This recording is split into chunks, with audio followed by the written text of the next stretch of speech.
हाय, आपके साथ मैं हूँ Surabhi Sharma. India TV YouTube channel subscribe करिए, बेल आइकन दबाएं।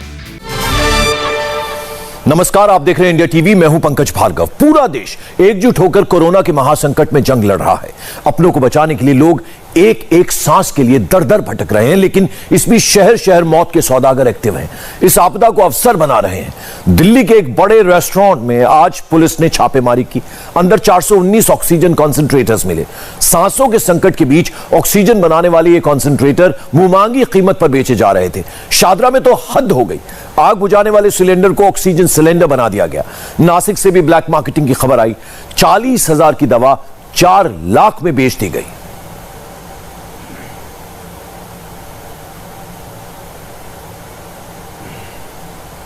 और आपको बता दें, सबसे पहले बात अब जरा दिल्ली की करते हैं। लोधी कॉलोनी के नेगेजू रेस्टोरेंट में छापा पड़ा तो पुलिस वालों के होश ही उड़ गए। इस रेस्टोरेंट से खाने की जगह ऑक्सीजन कॉन्सेंट्रेटर की सप्लाई हो रही थी। 10-20 नहीं, 419 कॉन्सेंट्रेटर इस रेस्टोरेंट के अंदर थे। इस रेस्टोरेंट से ऑनलाइन ऑर्डर लिया जाता था और 70,000 रुपए तक की वसूली करके डिलीवरी होती थी। पुलिस ने इस मामले में 4 लोगों को गिरफ्तार किया है। ये सभी आरोपी दिल्ली के रहने वाले हैं।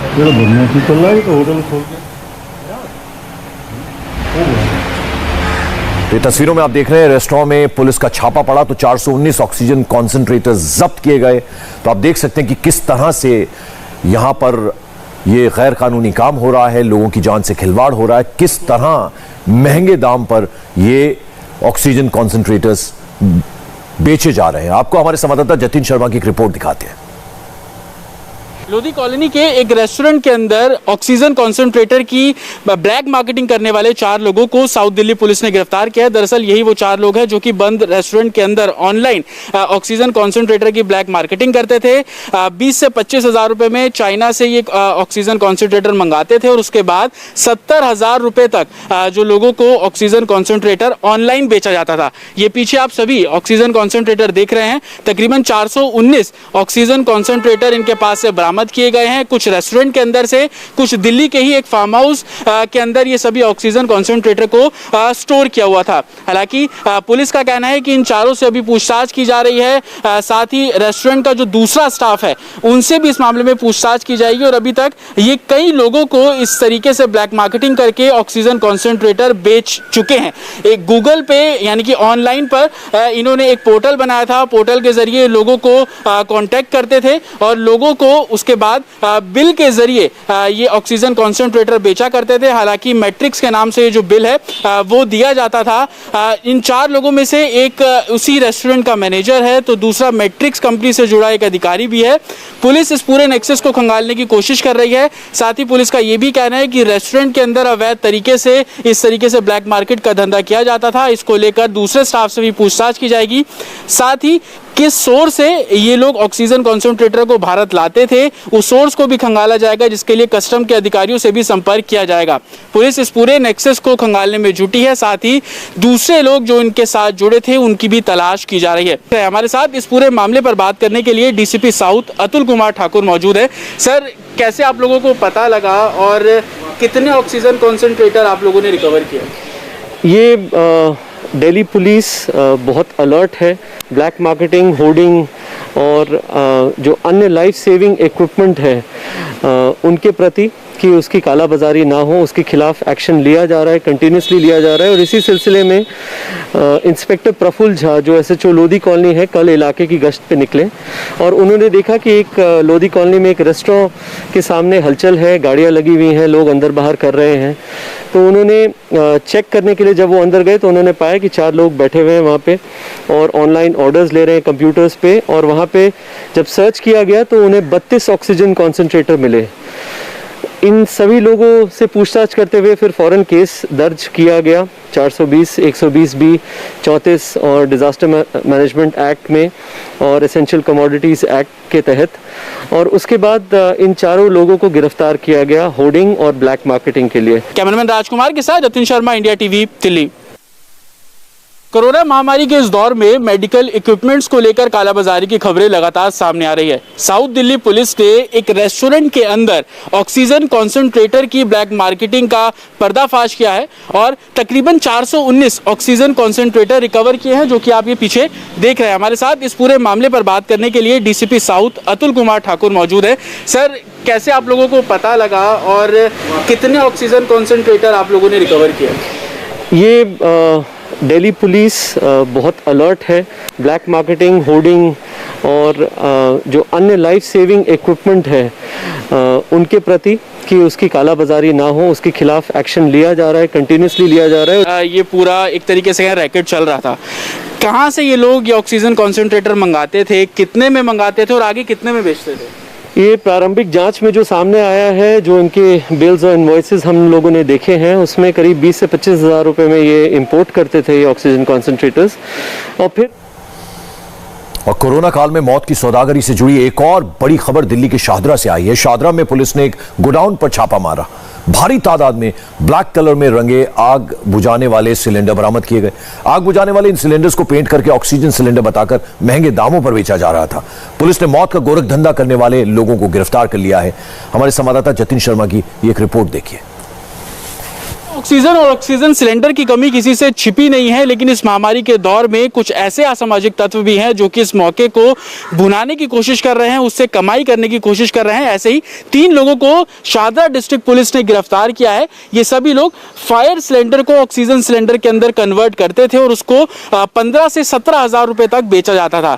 तकरीबन 500 से भी ज्यादा ऐसे फायर सिलेंडर दिल्ली पुलिस ने रिकवर किए हैं। दरअसल दिल्ली पुलिस के फर्श बाजार थाना पुलिस में एक शिकायत मिली थी, जिसके बाद दिल्ली पुलिस ने एक टीम बनाई और अलीपुर के अंदर एक फैक्ट्री के अंदर रेड की गई। उस रेड के दौरान ये तमाम फायर सिलेंडर को जिस तरीके से ऑक्सीजन सिलेंडर में कन्वर्ट किया गया है, उन सिलेंडर्स को भी दिल्ली पुलिस ने जब्त किया है। आपको बता दें कि बाकायदा फायर सिलेंडर को ये पेंट किया करते थे, काले और सिल्वर रंग में ऑक्सीजन सिलेंडर की तरह इसको पूरा तैयार किया जाता था, शेप किया जाता था और उसके बाद इन कन्वर्ट और पेंट किए गए सिलेंडर्स के ऊपर ऑक्सीजन भरने वाली नोजल लगा दी जाती थी और उसको 15 से 17 हज़ार रुपए के अंदर बेचा जाता था। इस मामले में 3 लोगों को गिरफ्तार किया, जिसमें फैक्ट्री का मालिक रवि शर्मा भी शामिल है। दरअसल रवि शर्मा पहले से ही फायर सिलेंडर का स्क्रैप का काम करता था, यानी कि जो सिलेंडर एक्सपायर हो जाते थे उनको स्क्रैप के लिए भेजा करते थे। लेकिन इस महामारी के दौर में जब ऑक्सीजन सिलेंडर की सबसे ज्यादा जरूरत पड़ने लगी, लोग डिमांड करने लगे, तो उसने फायर सिलेंडर को ऑक्सीजन सिलेंडर को कन्वर्ट करने की कोशिश की, उसको बाकायदा पेंट किया ताकि वो ऑक्सीजन सिलेंडर की तरह लगे और आगे जाकर 15 से 17 हज़ार रुपए में उसको बेचा करते थे। दिल्ली पुलिस का कहना है कि कई लोगों को वो इस तरीके से कन्वर्ट किए हुए सिलेंडर बेच चुके हैं। इसकी अभी जांच की जा रही है, लेकिन 3 लोग जिसमें फैक्ट्री का मालिक और उसके 2 हेल्पर दिल्ली पुलिस ने गिरफ्तार किए हैं और उनसे लगातार पूछताछ की जा रही है। कैमरामैन राजकुमार के साथ जतिन शर्मा, इंडिया टीवी, दिल्ली। और दिल्ली में ऑक्सीजन की जबरदस्त क्राइसिस है। हाईकोर्ट से सुप्रीम कोर्ट तक सुनवाई चल रही है। आम लोगों को सिलेंडर के लिए कितनी परेशानी उठानी पड़ रही है, इसके लिए आपको एक ग्राउंड रिपोर्ट दिखाते हैं।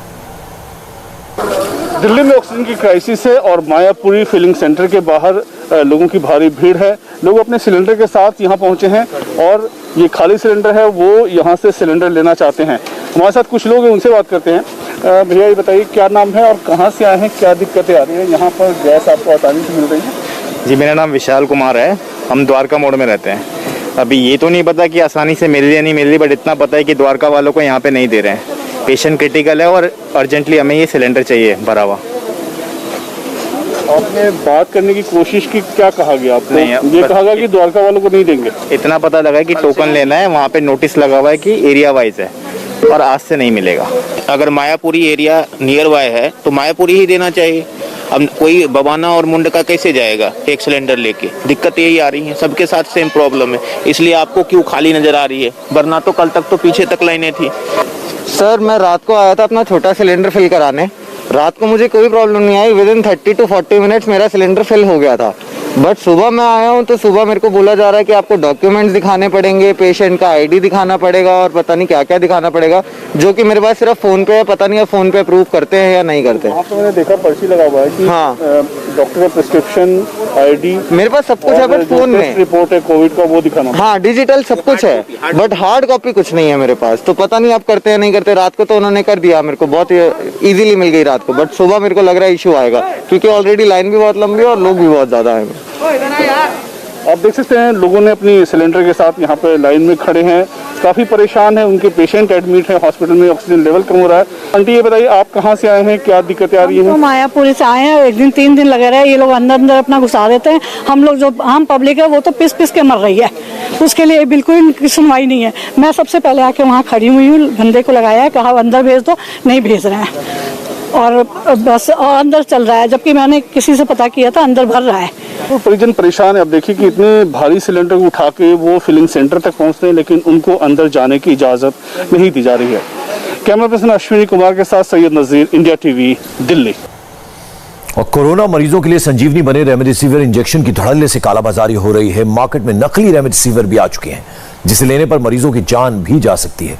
इसी को देखते हुए गुजरात टेक्निकल यूनिवर्सिटी के वैज्ञानिकों ने एक ऐसी डिवाइस बनाई है जिससे असली और नकली रेमडेसिविर में फर्क किया जा सकेगा। देखिए गांधीनगर से हमारे सहयोगी निर्णय कपूर की ये एक्सक्लूसिव रिपोर्ट। डिमांड बढ़ने के साथ साथ रेमडेसिविर के नकली इंजेक्शंस भी बड़ी मात्रा में बाजार में फ्लोट किए जा रहे हैं। हमारे यहाँ जो सिस्टम है उस हिसाब से अगर देखा जाए तो इंडियन फार्माकोपिया है, उसमें सभी दवाइयों के स्टैंडर्ड मौजूद होते हैं। इसी तरह से ब्रिटिश फार्माकोपिया है, ये एक तरह से बाइबल्स हैं जो दवाइयाँ बनती हैं उनके स्टैंडर्ड तय करने के लिए। लेकिन क्योंकि इमरजेंसी यूज़ में ये दवा अप्रूव हुई है इसीलिए इसका कोई अभी तक स्टैंडर्ड जो है वो अवेलेबल नहीं है और इसीलिए शायद उसका फ़ायदा लोग उठा पाते हैं। लेकिन अब गुजरात टेक्नोलॉजिकल यूनिवर्सिटी ने इसका भी उपाय ढूंढ लिया। पहली बार उन्होंने एक ऐसा मेथड डेवलप किया है जिसके ज़रिए इस दवा को पहचाना जा सकता है कि ये नकली है या असली है। और उसके लिए ये HPLC नाम का जो डिवाइस है, हाई प्रेशर लिक्विड क्रोमेटोग्राफ बोलते हैं इसको, इसमें आप बड़ी आसानी से इस दवाई को चेक कर सकते हैं। 5 मिनट के अंदर उसका आपको रिजल्ट भी मिल जाएगा। और मैं आपको बता दूं इसके कंपार्टमेंट जो हैं, ये मोबाइल फिश प्लेट है, ये जो है ऑटो सैम्पलर है, इसके ज़रिए इसमें ये सैंपल्स रखे जाते हैं। ये कॉलम ओवन है जहाँ पे डिटेक्ट किया जाता है। ये देखिए सैंपल का कमांड दिया और यहाँ से ये अपना सैंपल जो है उसको पिक करता है, सैंपल जिसको कि टेस्ट करना है। और उसके बाद ये सैंपल को जो होता है एक्सट्रैक्ट करने के लिए मशीन में रख दिया जाता है और उसके बाद ये सैंपल जो है ये कॉलम ओवन में जाता है जहाँ पे मेन प्रक्रिया शुरू होती है। यहाँ बाकायदा सैंपल जो है उसको बाइफरकेट किया जाता है, अलग अलग चीज़ों को ये वो अलग कर देता है।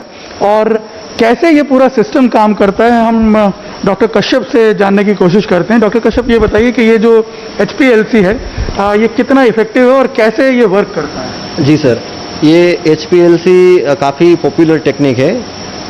काफ़ी सारी इंडस्ट्री में QC डिपार्टमेंट होते हैं, उसमें ये मशीन होते हैं और ये मशीन से उसका मेन काम यही होता है कि दवाई की क्वालिटी टेस्टिंग करना। क्योंकि इमरजेंसी यूज़ दिया हुआ है अभी, ऐसे में कोई फार्माकोपिया में भी कोई इंफॉर्मेशन अवेलेबल नहीं है, तो आपने स्टैंडर्ड्स कैसे सेट किए हैं? स्टैंडर्ड्स जो ICH की गाइडलाइन रहती है उसमें सभी कोई भी मेथड, कोई भी ड्रग की मेथड अगर आपको डेवलप करनी है तो उसमें क्राइटेरिया दिया गया हुआ है कि आपका रिस्पॉन्स का फ्लक्चुएशन इसके अंदर रहना चाहिए, ये होना चाहिए।